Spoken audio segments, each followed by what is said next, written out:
Muling tumigil sa pangingisda ngayong araw ang mga maliliit na mangingisda sa Manila Bay.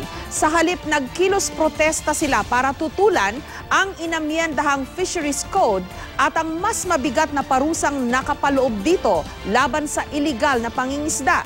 Giit nila, hindi man lang daw sila kinonsulta bago inamyendahan ang batas at tanging malalaking namamalakaya lamang daw ang kasama sa konsultasyon. Live mula sa Quezon City, may report si Marisol Abduraman. Marisol?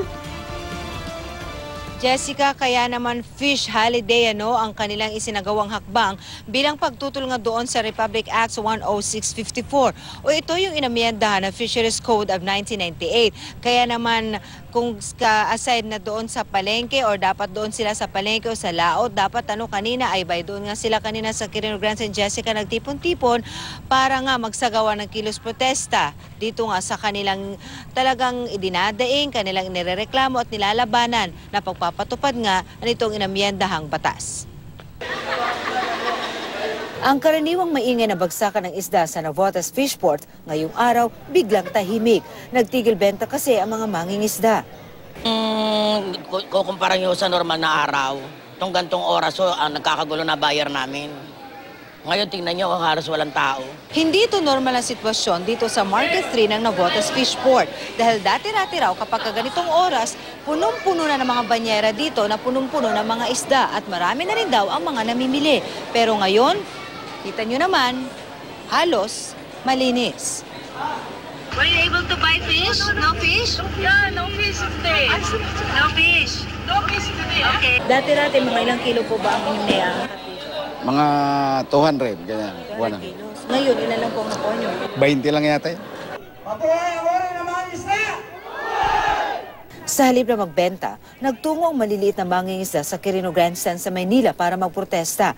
Nakilahok din ang mga mangingisda mula pa sa iba't ibang bahagi ng Metro Manila, Southern Luzon at Central Luzon. Ang sigaw nila, itigil ang pagpapatupad sa Republic Act 10654 o ang inamyendahang Philippine Fisheries Code. Hindi raw kasi kinonsulta man lang ang maliliit na mangingisda sa pag-amyenda sa Batas Pangisda. Nagtungo rin ang mga mangingisda sa Senado para ipaabot ang kanilang mga hinaing. Naisabatas ang amended Fisheries Code noong February 27, 2015. Sa ilalim nito, mas hinigpitan ang crackdown laban sa tinatawag na illegal, unreported at unregulated fishing. Tinasan din ang parusa laban sa mga mahuhuling lumalabag. Ang dali-daling pag-amyenda sa 16 na taon ng Fisheries Code, tugon ng gobyerno sa yellow card warning na inilabas ng European Union o EU laban sa Pilipinas. Sa ilalim ng babala, binigyan ng EU ng 6 na buwan ang Pilipinas para paigtingin ang kampanya nito kontra iligal na pangingisda. O kung hindi, ay papatawan nito ng trade sanctions ang Pilipinas, kabilang ang pagban o di pagtanggap sa mga isdang ine-export natin. Pero ang inalmahan ng mga maliliit na mangingisda, bakit daw hindi isinama ang kanilang interes sa pag-amyenda sa Fisheries Code?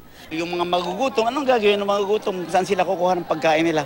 Pasakit din daw sa maliliit na mangingisda ang pagpapataw ng mas mabigat na parusa at ang pag-uubliga sa kanilang mamuhunan sa mas mahal na monitoring equipment. Sa ilalim kasi ng inamyendahang batas, mas hinigpitan ang pagpapatupad sa 15-kilometer rule. Sa ilalim nito, hanggang sa 15 kilometro lang mula sa pampang pwedeng manghuli ang maliliit na mangingisda. Sa definisyon ng Bureau of Fisheries and Aquatic Resources o BFAR, ang maliliit na mangingisda ay ang mga gumagamit ng bangkang hindi lalagpas sa 3 tonelada ang bigat. Lalo po kaming maghihirap na mahirap na mga mangingisda. Ayon naman sa BFAR, kinikilala raw nila ang mga hinaing ng sektor ng mga mangingisda. Hindi raw isinawalang bahala ng ahensya ang interes ng mga mangingisda. Kaya nga raw nila pinipigilan ang mga aktibidad na makakasira sa ating yamang dagat.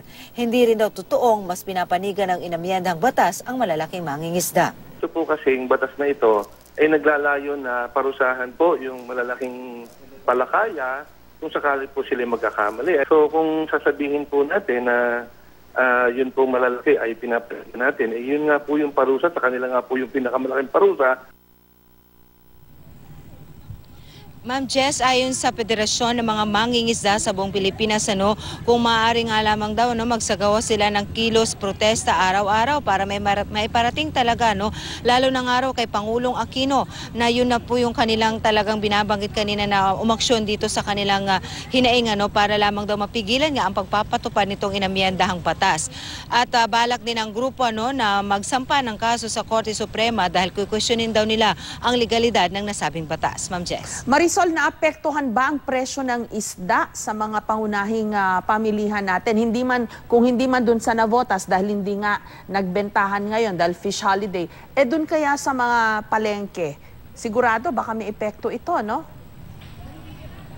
Ma'am Jess, actually doon pa lang sa Navotas Fish Port na na natin yung effect nito kasi mismo yung mga umaangkat doon ay umangal na rin sila dahil kukonti ang supply na dumating doon, mahal din daw ang kanilang bili. Of course, domino effect, Ma'am Jess, sabi nga nila, kung mahal ang kuha namin, mahal din namin itong ibebenta sa mga palengke. Pero ayon mismo dito sa BIFAR din, kay BIFAR Chief Sis Perez, meron daw slight na effect ito based sa kanilang monitoring sa iba't ibang pamilihan, lalong-lalo na dito sa Metro Manila, bahagya raw nagtaas ng 10 piso.